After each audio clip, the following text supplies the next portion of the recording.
Halo guys, kembali lagi di channel saya Eris. Di video kali ini saya akan melanjutkan alur cerita manhwa I Have a Dragon in My Body. Buat kalian yang belum subscribe, subscribe dulu, dan juga jika kalian mau sawer saya, klik link di bawah. Oke kalau begitu mari kita mulai videonya. Audio Jungle. Cerita dibuka dengan ZG yang kembali ke bar dan marah-marah. Lalu temannya yang melihat ZG marah-marah bertanya, ZG kenapa kau kembali sangat cepat, bukannya itu mustahil.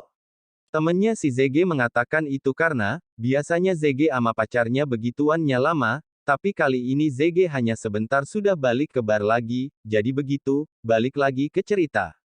ZG pun menjawabnya, tidak apa, aku baru saja melepas celanaku tapi, tiba-tiba ada pria gendut yang menggangguku, dia terpana melihat kecantikan Qiaoshan dan aku memukulinya. Lalu Yutong berkata, oh bertindak sebagai pahlawan ya. Lalu orang yang di sebelah Yutong berkata, wajar saja, kamu tahu bahwa Qiaoshan sangat cantik malam ini, tidak heran bahwa banyak orang yang melirik Qiaoshan. Tapi tiba-tiba Yutong berkata, kalau seperti ini, bagaimana jika pria tua itu membawa masalah? ZG pun langsung meyakinkan dan mengatakan bahwa kendaraan yang dipakai hanyalah mobil tua, orang kaya tidak akan menaiki mobil rusak seperti itu, dan kita itu lebih kaya daripada orang itu. Dan yang G bukan hanya bos atau pembalap, ini adalah wilayahnya, jadi tidak apa-apa. Setelah ZG mengatakan itu ZG berkata lagi, balap mobil nanti, bagaimana kalau kita naik 2 putaran? Lain Yutong yang mendengar itu berkata dengan ekspresi cemas, apakah itu berbahaya? Monan yang mendengar perkataan Yutong langsung berkata, pasti berbahaya, Bibi Tan tidak akan membiarkanmu ikut pergi. Jaga yang mendengar itu langsung berteriak dengan kesal, hei kawan, jangan seperti itu, kenapa Lin Yutong tidak boleh ikut pergi? Monan yang mendengar perkataan ZG, berkata dalam hatinya, kecoa ini semakin menjengkelkan, aku tidak punya waktu untuk melakukan hal seperti itu. Singkat cerita, teman-temannya Lin Yutong pun berkata bahwa mereka tidak menghendang dirinya melainkan mengundang Lin Yutong. Lin Yutong pun menyuruh Monan untuk pergi, dan berkata akan kembali nanti. Tapi Monan berkata Lin Yutong harus menelepon Bibi Tan terlebih dahulu, dan aku akan segera pergi.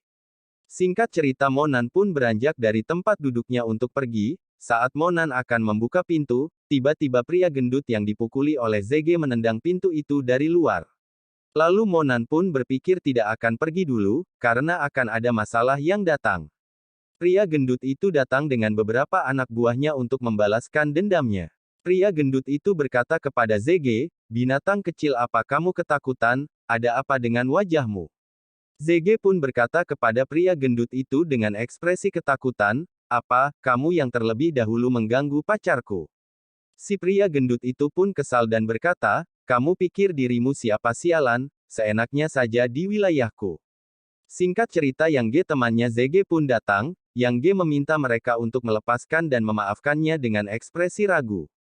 Salah satu anak buah dari si pria gendut itu pun berkata sambil menamparkan wajah ZG bahwa, bukannya tidak bermaksud untuk memberi yang G wajah tapi hari ini, mereka harus mendengarkan perkataan Bos Wang. ZG yang ditampar oleh anak buah pria gendut itu pun terhempas, Qiaoshan yang melihat ZG pacarnya ditampar oleh pria gendut itu, langsung marah dan berkata, apa kalian tidak tahu siapa ayahnya, beraninya kalian melakukan hal ini, kalian akan mati. Pria gendut itu menjawab dengan kesal dan berkata, sudah untung aku hanya memberi tamparan di wajahnya, mobil yang ditendang oleh dia adalah mobil pertama yang kubuat. Yang G pun berkata, sepertinya itu mobil yang penting jadi ayo pergi, kami akan bertanggung jawab atas perbaikannya. Tapi pria gendut itu tidak mau dan beralasan bahwa dirinya memiliki banyak uang untuk memperbaikinya, pria gendut itu menginginkan mereka semua untuk diseret ke dalam mobil. Yang G pun berkata lagi, bahwa dirinya memiliki banyak mobil jika Bos Wang menyukai salah satunya silakan untuk mengambilnya, mereka semua hanya anak-anak mengapa harus repot-repot untuk berurusan dengan mereka. Pria gendut yang mendengar itu berkata, tidak mau dan menyuruh Yang G keluar. Lalu salah satu anak buah dari pria gendut itu berkata kepada Yang G, jangan khawatir tentang itu, ini adalah bos kami, Tu Laoda akan memberikannya dan semuanya akan membuat Bos Wang puas. Yang G yang mendengar itu berkata dengan gugup, Tu Dao juga datang. Anak buah pria gendut itu pun berkata, "Ya, hari ini bos telah mengundang 3 tamu, salah satunya adalah bos kami." Tidak lama setelah itu, tiba-tiba Qiaoshan berkata dengan ekspresi panik, "Jika Anda seperti ini lagi, aku akan memanggil polisi." Lalu Lin Yutong juga berkata, "Benar, aku sudah memanggil polisi, jadi jangan khawatir." Monan yang mendengar perkataan Lin Yutong dan Qiaoshan, berkata di dalam hatinya, "Apakah dia bodoh? Aku dulu benar-benar buta, kenapa aku menyukai wanita seperti ini?" Tapi beda dengan pria gendut yang mendengar perkataan mereka berdua itu, pria gendut itu berkata, "Waktu itu aku hanya ingin satu, tapi sekarang aku ingin main bertiga." Lalu salah satu anak buah dari pria gendut itu menyuruh orang pergi kecuali 2 gadis itu. Monan yang mendengar perkataan anak buah pria gendut itu dengan tegas berkata, "Berhenti, kamu tidak bisa membawa wanita ini, aku sudah berjanji kepada ibunya untuk membawanya pulang." Orang-orang di sekitar yang mendengar perkataan Monan itu pun, malah menganggap Monan gila dan cari mati. Tapi beda dengan Yutong, Yutong menyuruh mohon untuk segera pergi karena polisi akan datang. Tapi Monan tidak mendengarkan Yutong dan tidak pergi dari tempat itu. Anak buah dari pria gendut itu pun langsung berkata kepada Monan, "Hananak, apakah kamu ingin menjadi pahlawan? Kamu berani juga seperti pria, untukmu hari ini aku akan mengampuni hidupmu." Lalu Monan berkata kepada anak buah dari pria gendut itu, "Aku ingin melihat cara mengampuni hidupku." Setelah Monan mengatakan itu, anak buah dari pria gendut itu langsung mencoba untuk memukul Monan. Tapi bukannya Monan yang terhempas ke belakang oleh anak buah dari pria gendut itu, tapi malah anak buah dari pria gendut yang mencoba memukul Monan lah yang terhempas ke belakang. Singkat cerita, Monan langsung menghajar satu persatu anak buah sekaligus pria gendut itu, dan membuat mereka semua terkapar di lantai. Salah satu anak buah dari pria gendut itu, menyuruh temannya untuk membawa bosnya keluar, dan berkata kepada Monan bahwa dirinya akan melaporkan hal ini kepada bosnya. Bos yang dimaksud oleh anak buah dari pria gendut ini adalah Tu Laoda. Tapi Lin Yutong dan teman-temannya yang melihat Monan menghajar satu persatu dari orang-orang itu, hanya bisa memberikan ekspresi terkejut. Ada juga yang berkata dalam hatinya, maka seharusnya Monan yang terbaring di lantai. Dan ada juga yang takut kepada Monan, karena dirinya mengingat beberapa saat yang lalu dirinya telah menghina dan menjelek-jelekkan Monan, tapi sekarang dirinya malah melihat Monan menghajar satu persatu orang-orang itu. Beberapa saat kemudian Monan langsung menyuruh mereka semua untuk segera pergi, tapi tiba-tiba ZG berkata sudah terlambat, karena Tu Laoda sudah sampai. Dan mereka pun malah menyalahkan Monan.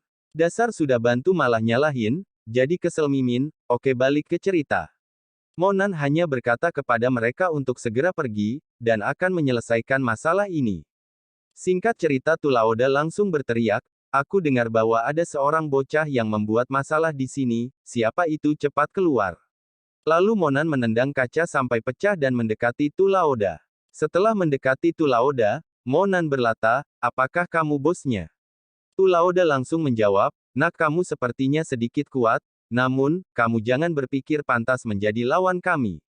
Dan menyuruh Monan untuk meletakkan wajahnya di atas knalpot motor yang panas selama 10 menit, dan berjanji akan membiarkannya pergi.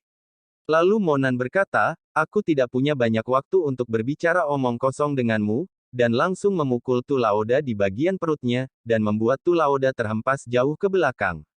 Tu Laoda yang terhempas ke belakang itu pun mengeluarkan darah dan berkata, "Berani-beraninya melakukan ini padaku, kamu benar-benar sudah kelewatan. Apakah kamu bisa menahan mobil yang diarahkan kepadamu?"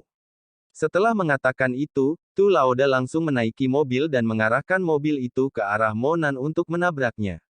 Tapi Monan dengan mudahnya, menghentikan mobil itu menggunakan kakinya. Orang-orang yang berada di sekitar hanya bisa terkejut dan tidak percaya.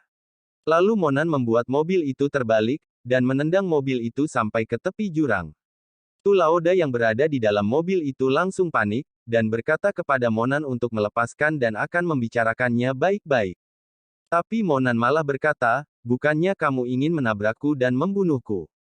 Lalu Tu Laoda berkata dengan panik lagi, "Kamu salah paham saudaraku, aku bilang remnya rusak, aku akan membayar kompensasi untukmu." Setelah Tu Laoda mengatakan itu, Tu Laoda memanggil bawahannya, dan menyuruh bawahannya untuk memberikan semua kartu kredit yang dibawanya kepada Monan. Lalu bawahan Tulauda itu memberikan kartu kredit itu kepada Monan, berkata kartu kredit ini berisi 120.000 dan kartu kredit satunya berisi 40.000. Tapi Tulauda berkata dengan ekspresi marah, kirim 400.000 ke kartu kakak ini, ya mungkin karena Tulauda panik, jadi dia berkata seperti itu. Kemudian anak buahnya itu menuruti perkataannya, setelah itu anak buahnya Tulauda memberitahu sandi kartu itu kepada Monan. Tapi Monan berkata, uang ini hanya bisa membuatku untuk tidak membunuh sementara waktu, mari kita lihat seberapa lama kau bisa bertahan hidup. Setelah menerima kartu kredit dan mengatakan itu Monan langsung menendang mobil itu. Dan membuat mobil itu jatuh ke jurang. Anak buahnya Tulauda yang melihat Tulauda terjatuh ke dasar jurang itu pun langsung menyuruh beberapa orang untuk menyelamatkan Tulauda, dan menyuruh sisanya untuk ikut bersamanya membunuh Monan. Saat Monan dan anak buahnya Tulauda adu mulut, tiba-tiba ada 3 mobil datang. Dari mobil itu keluar 2 orang, anak buahnya Tulauda yang melihat orang itu keluar dari mobil, langsung berteriak kepada orang itu, Tuan, Anda di sini, kami punya masalah yang harus diselesaikan. Lalu orang itu berkata, apa yang kamu lakukan, kamu harus tahu melukai orang itu melanggar hukum. Lalu anak buahnya Tulauda berkata bahwa, dirinya tidak benar-benar ingin melukai orang, dan hanya ingin menakuti saja. Anak buah Tulauda juga berkata bahwa, Monan telah melukai banyak orang dan juga menjatuhkan bosnya ke dalam jurang. Tetapi orang itu tidak menanggapi perkataan anak buahnya Tulauda, dan bertanya kepada Monan, orang itu menanyakan apakah dirinya orang bernama Monan, dan Monan pun, mengiyakannya. Tapi tiba-tiba anak buahnya Tulauda berkata, Tuan, apakah Anda kenal dengan bocah busuk ini? Mendengar perkataan anak buahnya Tulauda, orang itu pun langsung menampar wajah anak buahnya Tulauda, dan berkata, apa yang kamu lakukan sialan, bahkan berani-beraninya mengganggu saudara Monan, segera pergi dan meminta maaf kepada saudara Monan. Lalu anak buahnya Tulauda itu meminta maaf kepada Monan, dan Monan pun mengatakan baiklah. Setelah itu Monan berkata kepada orang yang menampar wajah anak buah Tulauda, dan berkata, apakah kamu dari keluarga Yan? Orang itu berkata, ya benar, namaku adalah Sing Siong, malam ini aku datang untuk menjemputmu ke Yanjia. Kemudian Sing Siong mempersilahkan Monan untuk masuk ke dalam mobil.